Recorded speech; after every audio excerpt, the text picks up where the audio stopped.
नमस्कार दोस्तों, आप सभी का हमारी आज की रोमांचक कहानी में हार्दिक स्वागत है।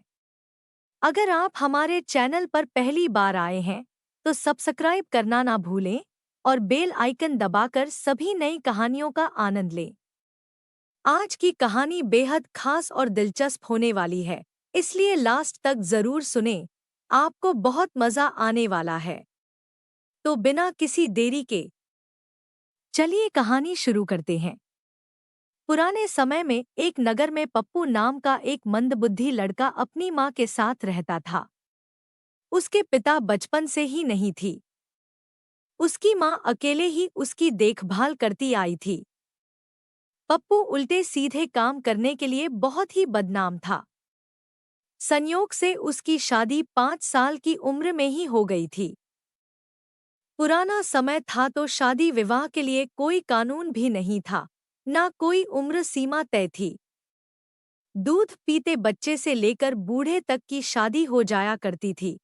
तो पप्पू का भी विवाह हो गया, मगर गौना कराना अभी बाकी था। एक दिन पप्पू की माँ पप्पू से बोली कि बेटा, अब लगन के दिन शुरू हो गए हैं। हमने पंडित जी को पत्रा भी दिखा लिया है।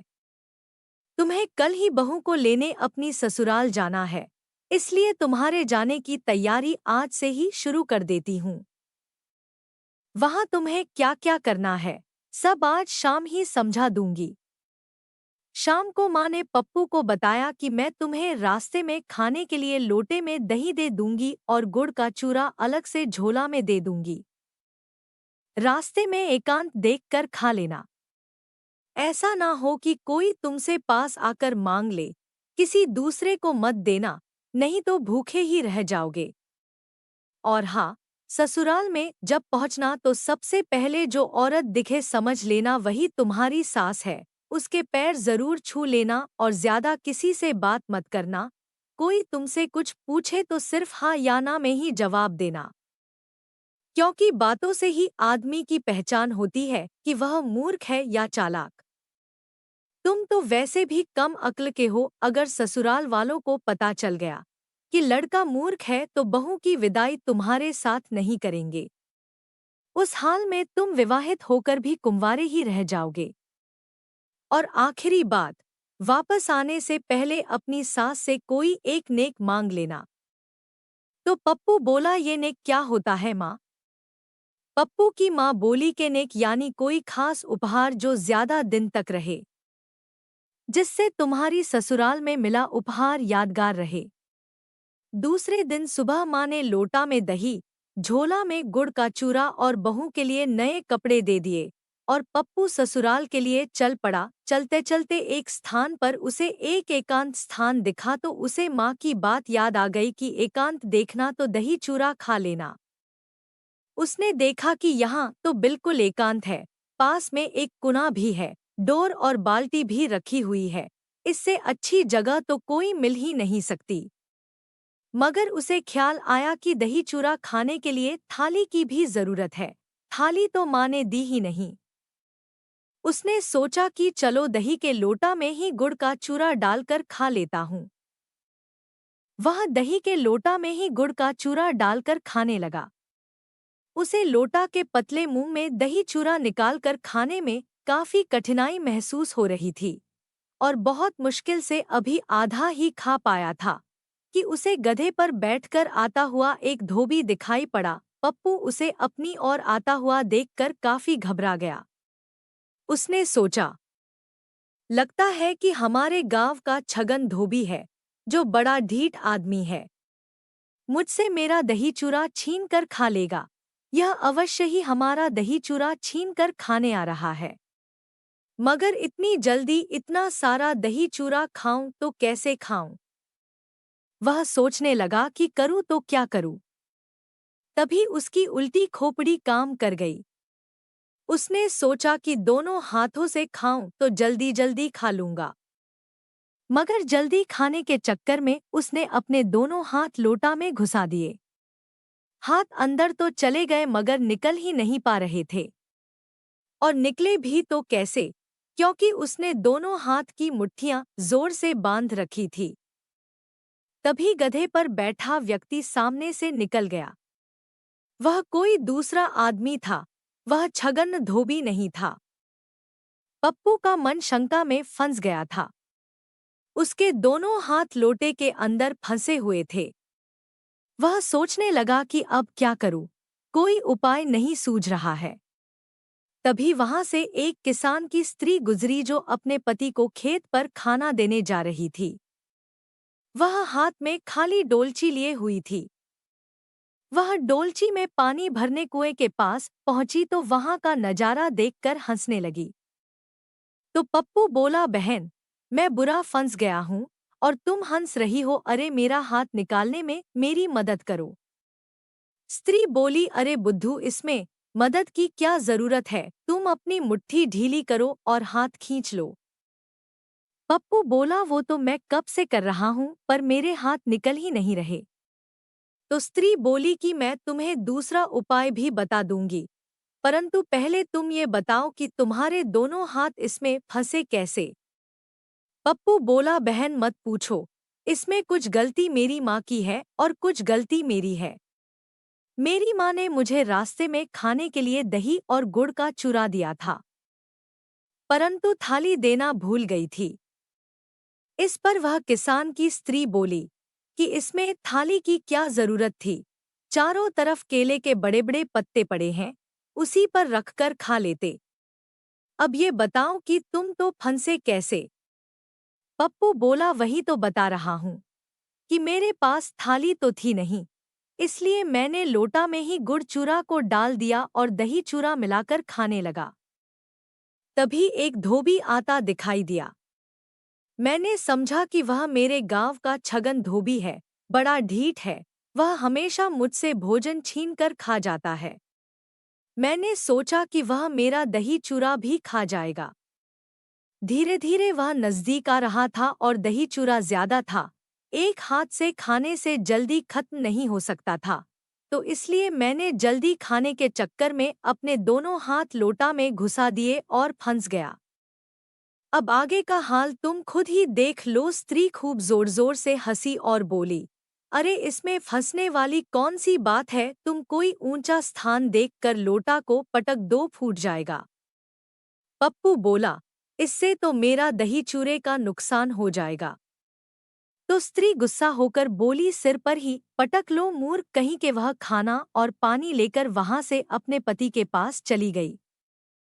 पीछे पीछे पप्पू भी लग गया। पप्पू को उपाय मिल गया था कि किसी के सिर पर पटक दूंगा तो दही चूरे का नुकसान भी नहीं होगा और उसके दोनों हाथ भी बाहर निकल आएंगे। वह स्त्री के पीछे पीछे चलता रहा। जैसे ही वह उस स्त्री के पति के पास पहुंचा, उसने उसके सिर पर लोटा दे मारा। लोटा तो फूट गया, परंतु स्त्री का पति घायल होकर गिर पड़ा। स्त्री ने देखा तो बोली, अरे तूने तो हमारा बताया हुआ नुस्खा हम ही पर आजमा दिया। वह स्त्री लठ लेकर पप्पू के पीछे दौड़ पड़ी। पप्पू किसी तरह वहां से जान बचाकर भागा। उसे अभी भी इस बात का अफसोस था कि उस आदमी के शरीर पर बिखरे दही चूरा को वह नहीं खा सका। उसे लग रहा था कि उस स्त्री ने उसे जानबूझकर भगा दिया, क्योंकि दही चूरा वह स्वयं खाएगी। लालची और दुष्ट स्त्री कहीं की वह मन मसोस कर ससुराल के लिए चल पड़ा। जाते जाते उसे शाम हो गई। जब अपने ससुराल पहुंचा तो माँ की बात याद आ गई कि सबसे पहले जो स्त्री दिखे वही तुम्हारी सास होगी। दरवाजे पर उसकी पत्नी खड़ी थी। उसने कभी अपनी पत्नी को देखा तो था नहीं। उसे अपनी सास समझकर तुरंत अपनी पत्नी के पैर छू लिए। पप्पू की पत्नी अभी नई लड़की थी। इस तरह किसी के द्वारा पैर छूना उसे बड़ा असहज महसूस हुआ। वो पूछ बैठी, कौन हो तुम और कहाँ से आए हो। पप्पू बोला, मैं फलाने गांव से आया हूँ।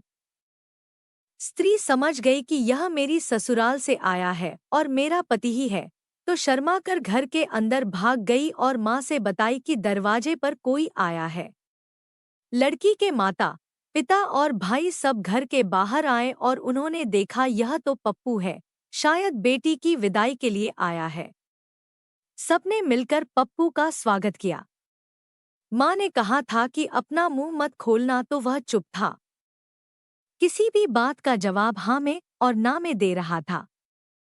पप्पू के ससुर ने पूछा कि जमाई राजा, सब ठीक तो है? पप्पू ने कहा ना, तो वह चौंक गए। पूछा, क्यों, कोई परेशानी है? पप्पू ने कह दिया हाँ। फिर उन्होंने कहा, बताइए क्या परेशानी है? पप्पू ने कहा ना। फिर उन्होंने सोचा कि लगता है जमाई जी को कोई रुपए पैसे की परेशानी है। शायद शर्म के मारे कह नहीं पा रहे हैं, तो उन्होंने खुद ही पूछ लिया, क्या कोई रुपए पैसे की तंगी है? पप्पू ने कहा हाँ। फिर उन्होंने कहा कि ठीक है, अगर आपके पास रुपए पैसे की तंगी है तो सुबह आपका वह भी इंतजाम कर दिया जाएगा। अब आप आराम कीजिए, खाना खाइए और सो जाइए। थोड़ी देर बाद पप्पू की सास खाना लेकर आई। जब वह खाना लेकर आई और पप्पू के सामने रखकर कहा कि जमाई राजा, खाना खा लीजिए। पप्पू ने कह दिया ना। ससुर जी ने सास से एक तरफ बुलाकर चुपके से कहा कि हो सकता है इन्हें रुपए पैसे की परेशानी हो, इसलिए खाना खाने का इनका मन ना हो, एक बार और पूछ कर देख लो। पप्पू की सास ने फिर कहा कि खाना खा लीजिए, क्या आपका मन नहीं है? पप्पू ने कहा ना। फिर वो पप्पू के सामने से थाली ले गई और कहने लगी कि जब आपका मन हो तब खा लीजिएगा। ऐसे करते करते रात हो गई और सोने का वक्त हो गया। सब अपनी अपनी जगह पर सो गए। जमाई जी को भी एक कमरा दे दिया गया और उनके बिस्तर कर दिए गए। वह भी लेट गया, लेकिन उसे नींद कहाँ आ रही थी, उसे तो भूख सता रही थी। उसने सोचा डॉट कि मैंने तो बड़ी गड़बड़ कर दी, हाँ और ना के चक्कर में मेरा पेट तो भूखा ही रह गया। अब उसने सोचा कि जब तक कुछ खाया नहीं जाएगा पेट में, दौड़ते हुए चूहे तो मुझे परेशान ही करते रहेंगे। उसे लगा कि उसे उठकर रसोई में कुछ ढूंढ लेना चाहिए, कुछ तो खाने को मिल ही जाएगा। वो उठकर रसोई घर की तरफ बढ़ा, धीरे धीरे कदमों से अंदर गया, क्योंकि रसोई के बाहर ही एक पलंग पर उसकी सांस सो रही थी। अब उसने चारों तरफ रसोई में तलाशना शुरू किया गया, तो वहां एक हांडी में लड्डू रखे थे। उसने धीरे से हांडी का ढक्कन उठाया, एक लड्डू निकाला और मुंह में रख लिया और दोनों हाथों में एक एक लड्डू पकड़ लिए। दोनों हाथों में तो लड्डू थे। जैसे ही हांडी का ढक्कन वापस रखने लगा तो ढक्कन हाथ से छूटकर गिर गया और नीचे गिर के टूट गया और आवाज हुई तो सास उठकर जल्दी से खड़ी हो गई और पप्पू एक लड्डू को मुंह में रखे और दोनों हाथों में एक एक लड्डू पकड़े भाग गया और अपने कमरे में घुस गया और चद्दर ओढ़कर लेट गया और लेटलेटे ही लड्डू खाने लगा। सास को लगा कि पता नहीं क्या बात है जो जमाई जी अचानक से यूं भाग कर गए। उसने अपने पति और बेटों को जगाया कि जाओ जरा जमाई जी से पूछो कि क्या बात हो गई, इतनी रात को वो ऐसे क्यों भाग रहे थे। उसके साले और ससुर जब उसका हालचाल पूछने उसके कमरे में आए तो वो चद्दर तान कर सो रहा था। उसने 2 लड्डू तो खा लिए थे, लेकिन एक लड्डू अभी भी उसके पास ही बचा था। ससुराल वालों को आता देखकर उसने जल्दी से वह लड्डू भी मुंह के अंदर रख लिया कि तभी साले ने उसकी चद्दर हटा दी और उसे उठाया तो देखा कि पप्पू का मुंह तो एक तरफ से सूजा हुआ है। उसके साले ने कहा, माँ ये क्या परेशानी बताएंगे, इनकी परेशानी तो साफ साफ नजर आ रही है, इनको अचानक क्या हो गया। जब ये आए थे तब तो बिल्कुल ठीक थे। सास घबरा गई, उन्होंने कहा जाओ जल्दी से इन्हें वैद्य जी के पास ले जाओ। साले और ससुर अफरा तफरी में पप्पू को जल्दी से लेकर वैद्य जी के पास गए। आंधी रात को वैद्य के घर का दरवाजा खटखटाया। वैद्य जी को उठाया और कहा कि देखिए इनके मुंह पर अचानक क्या हो गया है। शाम तक तो यह बिल्कुल ठीक थे। वैद्य जी ने इधर उधर देखा और उसने फिर उसकी सूजन पर हाथ लगाया तो वह लड्डू खिसक के दूसरी तरफ चला गया, वह चकरा गया। वैद्य जी ने सोचा कि यह कौन सी बीमारी है, ऐसी क्या परेशानी हो गई जो एक तरफ से खिसक कर दूसरी तरफ चली गई। उसने दूसरी तरफ हाथ लगाया तो लड्डू बीच में आ गया। सब जो उसको देख रहे थे वे सोच रहे थे आखिर ये कौन सी बीमारी हो गई है। फिर वैद्य ने पप्पू का मुंह खुलवाया और एक चिमटी अंदर डाली और पकड़ के खींचा तो लड्डू बाहर आ गया। लड्डू बाहर आते ही सब देखकर जोर जोर से ठहाका मारकर हंस पड़े। वैद्य जी को भी हंसी आ गई। ससुर ने पूछा, जमाई जी ये क्या है, आपके मुंह में लड्डू कैसे आया? उसने सारी आप बीती कैसे सुनाई। उसके ससुर ने कहा, वाह रे वाह बेवकूफ, ऐसी ही परेशानी थी तो बता ही दिया होता। इसके बाद सब पप्पू को लेकर घर पहुंचे। रात अभी बाकी थी। साले ने सोचा कि ये फिर कोई हरकत न कर दे, इसलिए उसने पप्पू को अपने पास ही सुलाया। साले के कमरे में एक लोहे का चिराग रखा था जबकि पप्पू के घर में ढिबरी जलती थी। पप्पू ने अपने जीवन में कभी चिराग नहीं देखा था तो चिराग को देखे ही जा रहा था। आखिरकार पप्पू से रहा नहीं गया तो साले से पूछ ही लिया कि यह जो जल रहा है इसका नाम क्या है। साले ने बताया कि इसे ज्योति माता कहते हैं। पप्पू ने सोच लिया कि अब उसे आगे क्या करना है। माँ ने कहा है कि कोई उपहार मांग लेना और यह भी कहा है कि बोलना मत। तो बिना बोले कुछ मांगूंगा कैसे। बहुत सोच विचार किया कि यह ज्योति माता को ही चुरा लेता हूँ। साला सो जाएगा तो ज्योति माता बाहर रखे पुआल में छिपा दूंगा और सुबह चुपके से अपने झोले में रख लूंगा और उसे लेकर गांव चला जाऊंगा। पप्पू यही मन में सोच विचार कर रहा था। तब तक पप्पू के साले को नींद आ गई और वह सो गया। लेकिन पप्पू सोने का नाटक कर रहा था और उसे नींद भी नहीं आ रही थी क्योंकि उसे ज्योति माता को चुराना भी था।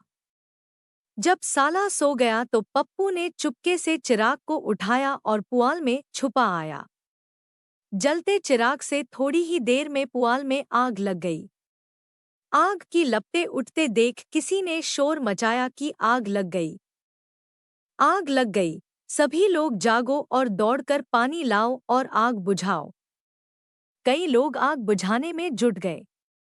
पप्पू का साला भी उठ गया और आग बुझाने चल दिया। तब पप्पू ने अपने साले से कहा कि साले साहब देखना कहीं हमारी ज्योति माता न जल जाए, हमने उन्हें पुआल में छुपा दिया था। साला समझ गया कि ये सब कुछ किया कराया इसी साले का है, मगर किसी से कह दिया तो इसकी बड़ी हंसी उड़ाएंगे, इसलिए वह चुप ही रह गया।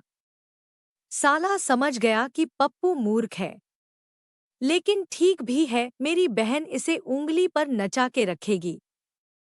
बहन यदि चंचल है तो इसका मूर्ख होना थोड़ा जरूरी है, वरना 1 मिनट में मारपीट की नौबत आ जाएगी। सुबह होते ही पप्पू के ससुराल वालों ने पप्पू को उसकी पत्नी सहित विदा कर दिया।